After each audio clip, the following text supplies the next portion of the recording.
Matagumpay nga po mga idol na naipanalo ng Golden State Warriors ang kanilang game laban sa Portland Trail Blazers matapos nila itong tambakan sa score na 103-86. Kahit man hindi naging maganda ang kanilang umpisa, pinatunayan pa rin ng Golden State na mas dominante sila sa pagkakaroon ng scoring run na pinangunahan ni Jimmy Butler na merong 24 points, Stephen Curry 14 points, Buddy Hield 16 points at sina Quentin Post, Kuminga at Podziemski na merong pare-parehong 10 points. At sa pagkapanalo ng Golden State, meron silang 48-33 win-loss record bilang number 6 sa West. Pero kahit man maayos ang kalagayan ng team, sa pagkapanalo, nagkaroon pa rin naman sila ng problema matapos magtamo ng injury si Stephen Curry sa kanyang daliri. Mabuti na lang, hindi naman ganun kalala ang natamo nito. In fact, natapos pa nga nito ang kanilang laro sa kabila ng nangyari sa kanya, sadyang naapektuhan rin naman ang kanyang mga galaw at shooting sa loob ng court. Kaya mukhang kailangan nga po niyang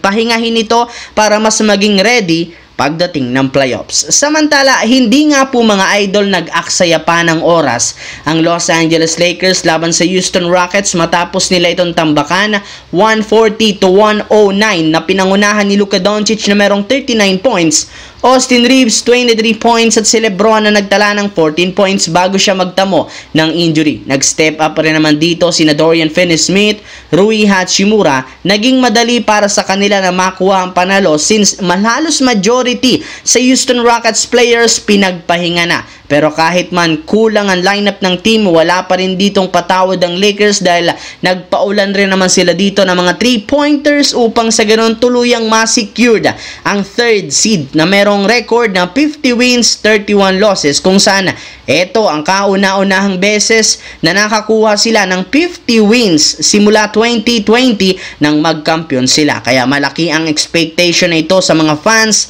at mga analyst. Nagkaroon nga sana mga idol ng magandang simula ang Memphis Grizzlies laban sa Denver Nuggets matapos silang maagang lumamang gamit ang agresibong opensa ni Ja Morant 21 points, Desmond Bane na merong 24 points at si Jaren Jackson Jr. na merong 18 points. Ngunit lahat nga po ng effort nasayang matapos silang kapusin sa fourth quarter na siyang rason bakit natalo sila 117-109.